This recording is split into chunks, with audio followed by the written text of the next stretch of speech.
Camaradas, hoy es 7 de septiembre y un día como hoy, hace 210 años, se libra la gran batalla de Borodino.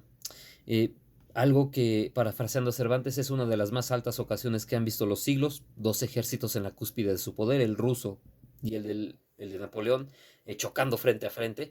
Pocas veces en la historia hemos visto algo así. Y pues cuando lo llegamos a ver, la verdad es que todo el mundo se detiene para estudiarlo, ¿no? Para de alguna manera admirar si es posible el despliegue de ambas fuerzas en el campo de batalla. Pero yo ya les había hablado de esto en una ocasión anterior, si no mal recuerdo, hace un par de años, y sacaba un video al respecto. A mí me gustaría centrarme hoy un poco en los ecos que esta batalla tiene en el presente.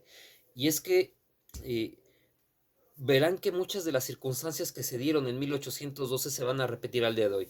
La primera de ellas va con respecto a lo que llevó a estos dos ejércitos a chocar. Miren, recordemos que cuando Napoleón declara el bloqueo continental, a ver, me trazo un poco más incluso. Cuando se produce la paz de Tilsit en 1810, después de la batalla de Friedland y de otras campañas que habían librado contra Napoleón en 1807 a 1810, eh, después de estas batallas, el zar alcanza un entendimiento con Napoleón. ¿Cuál es el entendimiento? Napoleón le dice, mira, yo voy a hacer la vista gorda de todo lo que tú hagas en el Cáucaso, contra los otomanos, en Medio Oriente. A mí no me interesa. O sea, tú haz ahí lo que quieras. Yo lo que quiero es que me dejes Europa Oriental en paz, porque yo necesito una Europa Oriental estable. El zar no quiere, pero no tiene otro remedio que aceptar. Al final sus ejércitos han sido derrotados, ¿no? Entonces llega un entendimiento franco-ruso.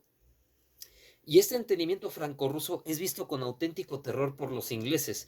Es visto con tal terror que la maquinaria, aquí sí hablamos de los masones, aquí sí tiene una gran relevancia, que la maquinaria masónica en muchos lugares, allá donde tuvo alcance, empezó a conspirar, empezó a comprar voluntades, a comprar poderes, para tratar de sabotear este entendimiento franco-ruso. No lo lograron. En primer lugar, porque muchos empezaron a entender, sobre todo en Francia, que por incómoda que fuera la paz con los rusos, eh, era importante mantener a los ingleses al margen de la política europea. Y eso también se empezó a entender en Rusia. Y es que, eh, digamos que, que los ingleses en aquel momento fungen un papel bastante similar al que Rusia está fungiendo hoy.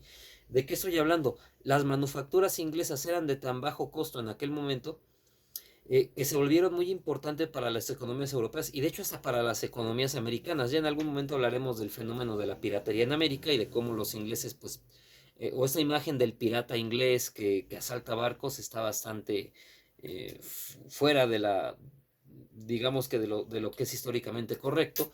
En realidad, pues, piratas eran hasta los talamontes y prácticamente cualquier comerciante angloparlante pues era tildado como pirata, aunque sus actividades no fueran del todo ilícitas. Pero bueno, aquí el asunto es que las manufacturas inglesas eran ya muy importantes como para aislarlas.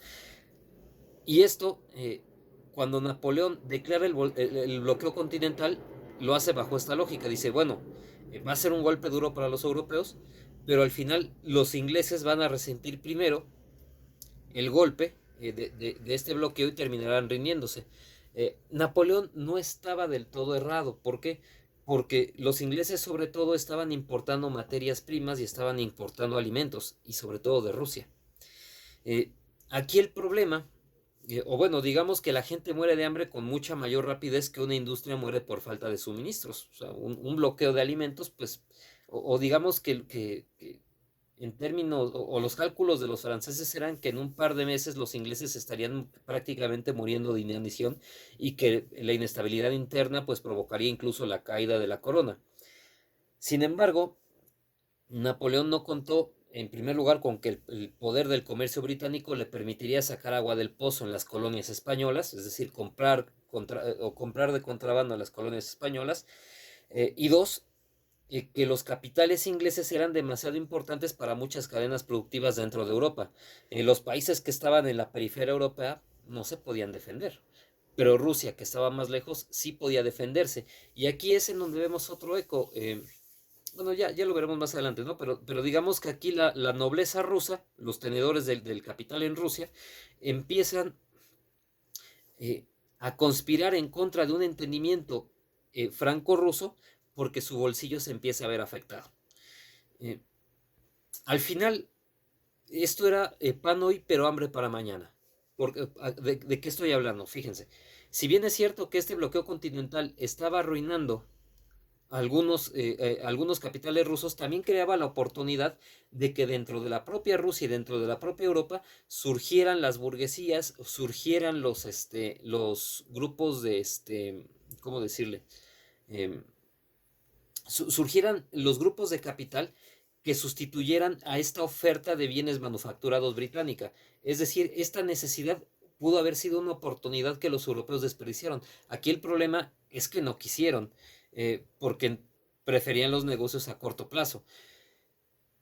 Y bueno, nuevamente, pues aquí cuando se trata de intereses económicos, realmente las burguesías son las más apátridas que existen, ¿no? El dinero no conoce nacionalidades, no conoce de patrioterismo, ¿no? Y bueno, esto por una parte. Por otra parte, también es cierto que los ingleses estaban deseando con mucha más fuerza que nadie que Europa no pudiera industrializarse. De hecho, recordemos que cuando van a ayudar a los españoles, lo primero que hacen los ingleses es saquear los pocos industriales que había, destruir las máquinas tejedoras o cualquier máquina que ellos no se pudieran llevar, la destruían o la incendiaban, ¿no? Entonces, realmente los ingleses desde tiempos muy remotos han hecho que o la anglosfera en general ha hecho que el mundo europeo actúe en contra de sus propios intereses. ¿Qué es lo que estamos viendo ahorita?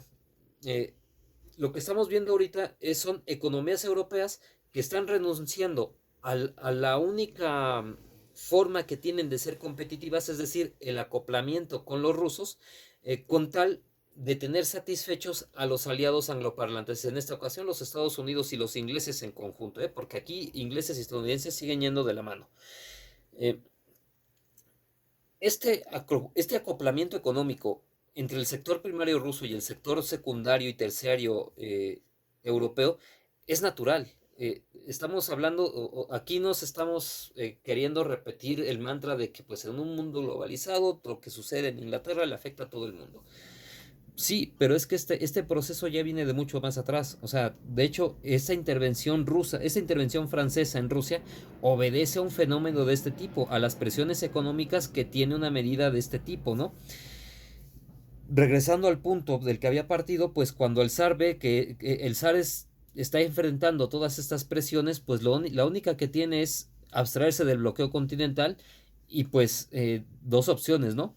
Una, tratar de destruir a los ejércitos franceses y salirse impune del bloqueo continental, o dos, ser derrotado y justificar ante esta derrota la actitud que tiene para con los dobles, es decir, pues decirle a los nobles, lo intenté, pero vean que no pude, ¿no? Eh, con todo esto en mente, insisto, o sea, debemos de tener en cuenta que las presiones económicas realmente difícilmente tienen resultado. Ahorita mismo, ¿qué es lo que estamos viendo? Es la economía rusa la que ahorita está fungiendo el papel de los ingleses en aquel momento. Es una economía que en el sector primario produce a costos tan bajos y tan competitiva en términos de materias primas, alimentos y energéticos, que se ha vuelto vital para el esfuerzo económico de los europeos, pero también de buena parte de Asia y de África.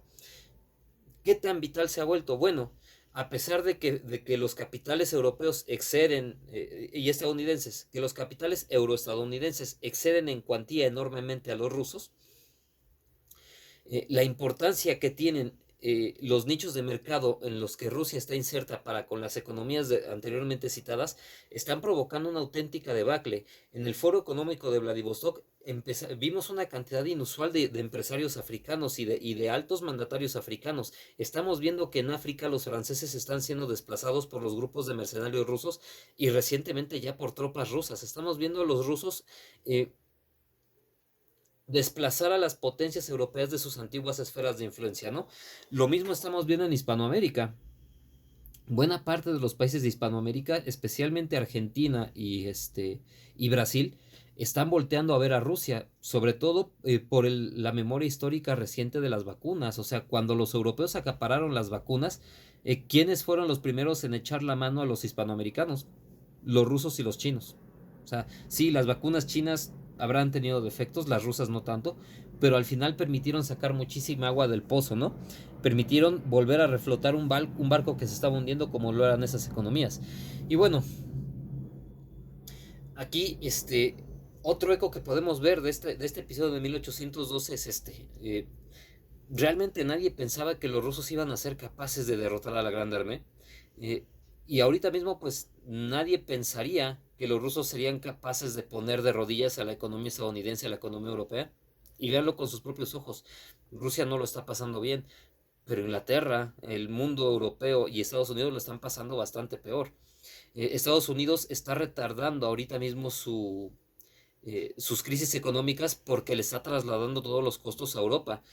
Pero eventualmente Europa no va a ser capaz de absorber todos estos costos y Estados Unidos se va a hundir con ellos. Ahorita mismo, esto no son fuentes mías, o sea, pueden leerlo en Bloomberg. 6 de cada 10 industrias, no hablo de fábricas, 6 de cada 10 industrias en Europa podrían irse ahorita mismo a pique debido a los altos costos productivos en los que están incurriendo. Nuevamente, alimentos y materias primas. Y para no hacer más largo ese tipo de video, yo voy a hacer un gran esfuerzo por hacer videos más cortos.